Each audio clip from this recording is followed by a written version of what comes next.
Сәлем достар, менің есімім Хадиша. Бүгін ағылшын тілінде C әріпінің 3 түрлі дыбысталуын үйренетін боламыз.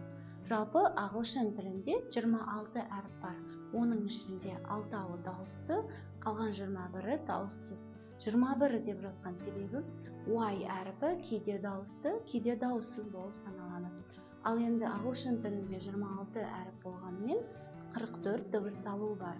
Соның ішінде бүгін C әрпінің қай уақытта К, қай уақытта Ш, қай уақытта алфавиттегіндей C болып оқылатынын үйренеміз. Егер C әрпінен кейін A, O, U әріптері келсе, біз К деп оқимыз. Мысалы, call, cut, come. Көрдіңіздер ма? A, O, U әріптерінен алдын келсе C әріпі, біз оны К деп оқимыз. Бұл бірінші ережесі. Екінші ережесі, егер сөздің соңында C әріпі тұрса, біз оны К деп айтамыз. Мысалы, music, specific, basic деген секілді. Көрдіңіздер ма?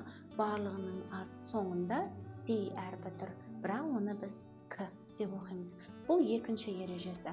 Ал қарапайым үшінші ережесі, кез келген дауысты дыбыстың алдында C әріпі келсе, біз оны К деп оқимыз. Мысалы, fact, class, cross. Көрдіңіздер ма?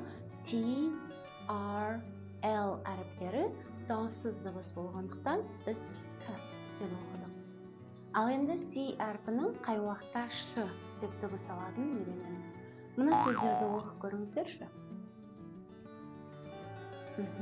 Егер сіз ocean, financial, special деп оқысаңыз, жарайсыз. Ал енді бұның ережесі, егер кез келген C әрпінен кейін екі немесе одан да көп дауысты дыбыстар келсе, біз оны Ш деп оқимыз.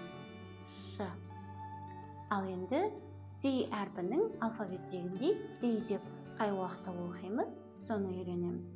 Егер C әрпінен кейін E, I, Y дыбыстары келсе, біз оны әдеттегідей, алфавиттегідей C деп оқимыз. Мысалы, cinema, city, cycle, circle деген секілді. Егер осы видео ұнаса, лайк басып, видеоның соңына дейін көруді ұмытпаңыздар. Сау болыңыздар.